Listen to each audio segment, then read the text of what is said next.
आप अपना परिचय बताइए और क्या समस्या है? सर, मेरा नाम सीमा है और मैं कंपोजिट विद्यालय रणवीरपुर में सहायक अध्यापक के पद पे कार्यरत हूँ, जो परदहा मऊ में है। और मेरा स्कूल पीएम श्री में नामित है और यहाँ पे 350 से अधिक बच्चे हैं। और विद्यालय परदहा ब्लॉक में ब्रेकिंग मऊ बीएसए कार्यालय में भ्रष्टाचार के मामले में पीड़िता पहुंची एसपी के दरबार। रिश्वत मांगने पर शिक्षिका द्वारा पूरे मामले को उजागर करने पर नाराज शिक्षा विभाग। बीएससी कार्यालय के लिपिक पर शिक्षिका ने अभद्रता करने का लगाया आरोप। एसपी ऑफिस पहुंची महिला शिक्षिका ने की सुरक्षा की मांग। पुलिस अधीक्षक इलामारन जी से जांच कर कार्रवाई करने की मांग। जल्द न्याय दिलाने की किया अनुरोध। अभिषेक मिश्रा की रिपोर्ट। आप अपना परिचय बताइए और क्या समस्या है? सर, मेरा नाम सीमा है और मैं कंपोजिट विद्यालय रणवीरपुर में सहायक अध्यापक के पद पे कार्यरत हूँ, जो परदहा मऊ में है। और मेरा स्कूल पीएम श्री में नामित है और यहाँ पे 350 से अधिक बच्चे हैं। और विद्यालय परदहा ब्लॉक में सबसे ज़्यादा बच्चे यहीं पे हैं सर। और मेरा विद्यालय जुलाई में और अन्य महीनों में जिलाधिकारी महोदय ने निरीक्षण किया, जिसमें मेरे विद्यालय की गुणवत्ता बहुत अच्छी बताई गई। उन्होंने हमारे यहाँ के अध्यापकों की सराहना भी की और बच्चों से काफ़ी खुश होके गए। सर, मेरा गुणवत्ता को लेके 2 दिन का वेतन रुका हुआ है, 19 अप्रैल 2023 और 17 मई 2023 को।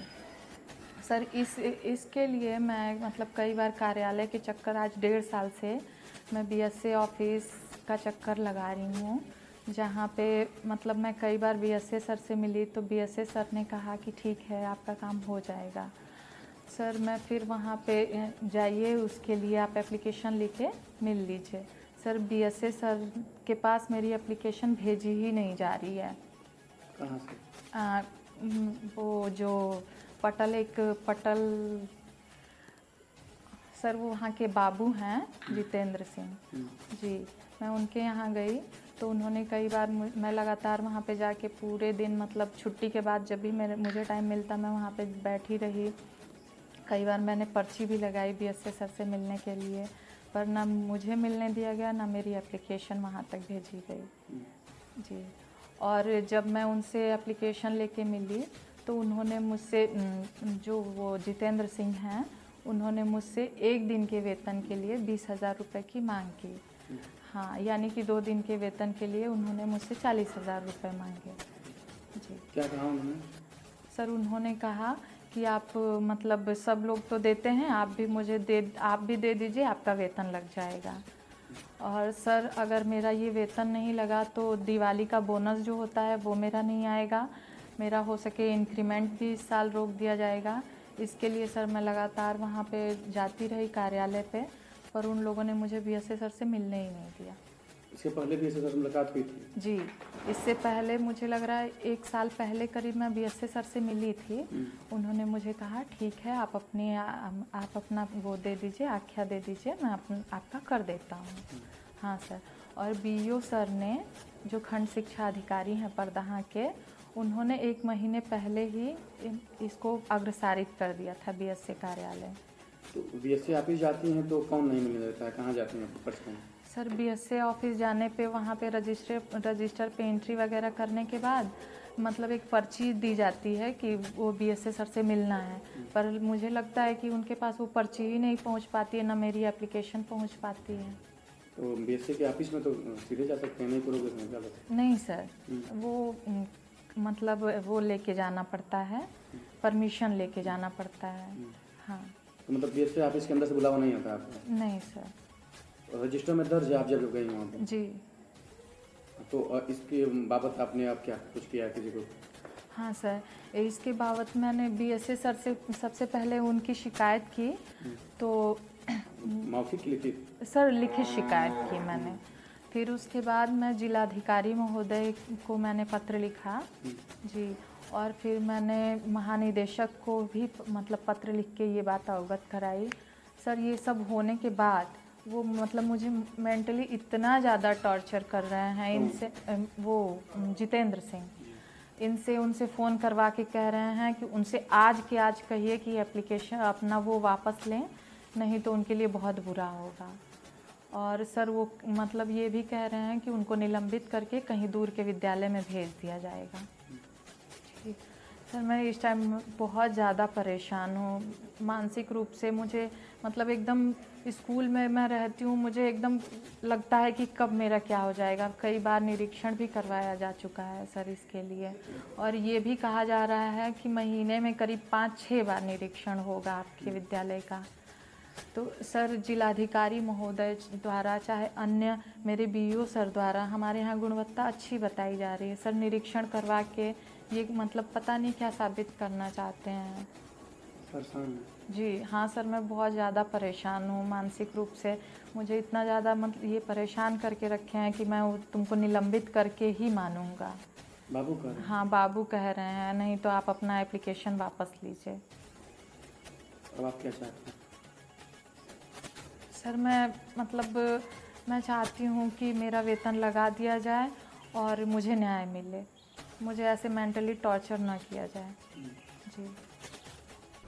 सर आपके विभाग में शिक्षिका हैं सीमा, उन्होंने आरोप लगाया है कि आपके विभाग के बाबू हैं, उनका वेतन कोई रुका है, उसको लगवाने के नाम पर पैसे ले रहे हैं, और इसकी शिकायत आपके यहाँ डीएम के यहाँ और महानिदेशक के यहाँ हुई।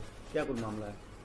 ये संज्ञान में आया है कि नगर क्षेत्र का परधा मऊ में परधा ब्लॉक का एक विद्यालय है रणवीरपुर, वहाँ पे एक शिक्षिका हैं सीमा वर्मा, सीमा नाम की।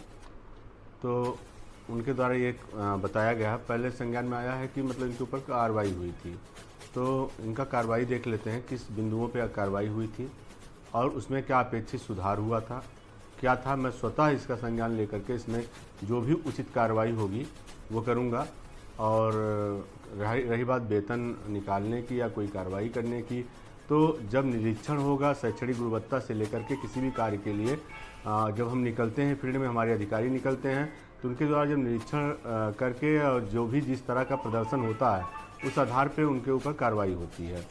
तो अगर इस तरह से हम एक अनुशासन बनाने के लिए कार्रवाइयाँ होती हैं कि जनपद में एक शैक्षणिक गुणवत्ता बना रहे, अनुशासनिक कार्रवाइयाँ इसीलिए की जाती हैं और हम देख लेते हैं जो नियमता सही होगा वो कार्रवाई। उन्होंने अभी आरोप लगाया कि आपसे मिलने का प्रयास किया, उन्होंने आपके यहाँ पर्ची भिजवाया, लेकिन बाबुओं का ऐसा मकड़जाल है कि आपसे भी नहीं मिल पा रहे हैं। प्रथम दृष्टया तो आपको ये बता दें कि कई बार आप स्वतः कार्यालय में आए हुए हैं, ये आपका पहला आगमन नहीं है अक्षय जी। आप देखते होंगे कि कोई भी शिक्षक अगर मेरे कार्यालय में आया है तो बिना मिले मुझसे वो जाता नहीं है। वहाँ ये है कि एक पर्ची लगवाता हूँ कि क्या उद्देश्य है, किस काम से आए हैं, क्योंकि कार्यालय की एक पारदर्शिता है। और मेरा ये सख्त निर्देश है कार्यालय में कि आवागमन पंजिका बनी हुई है कि जो भी व्यक्ति आए कोई बाहरी व्यक्ति ना रहे। अगर शिक्षण अवधि के बाद आप आते हैं और मैं कार्यालय में हूँ, मेरा कोई विभागीय कहीं मीटिंग नहीं है, डीएम सर के यहाँ, सीडीओ सर के यहाँ, या मेरा कोई जूम मीटिंग नहीं है, तो मैं तत्काल मिलने की कोशिश करता हूँ। जो भी उचित समाधान होता है करने का प्रयास करता हूँ। सर शिक्षकों का ये भी कहना है कि यहाँ चपरासी से लेकर बाबुओं तक की सेटिंग रहती है और कार्रवाई के बाद सभी पैसे की मांग। ऐसा कुछ नहीं है। अगर इस तरह का कुछ है तो जो भी शिक्षक इस तरह का कह रहा है तो आकर के एक बार साक्ष्य सहित बताए हमें, मैं कार्रवाई करूँगा, जो भी दोषी होगा कार्रवाई करूँगा। जिस विद्यालय का मामला चल रहा है रणवीरपुर का, वहाँ बताया जा रहा है कि शिक्षिका हैं, वो विद्यालय नहीं जाती हैं, कथा बाजती हैं, कभी विद्यालय नहीं आते हैं, और प्रभाव से बताया जा रहा है कार्यालय से लेके और तमाम प्रभाव है, मगर विद्यालय जाए उनका सब कुछ अटेंडेंस लग जाता है। अब इसका भी संज्ञान में लेकर के हम कार्रवाई करेंगे। अगर ऐसा है तो कार्रवाई होगी। कोई सारे शिक्षक, जनपद के जितने भी शिक्षक हैं हमारे लिए सामान्य हैं, समान हैं, और अगर किसी के द्वारा भी अपने शैक्षणिक दायित्व का कार्य नहीं निभाया जाएगा, जो भी कठोरतम कार्रवाई है की जाएगी।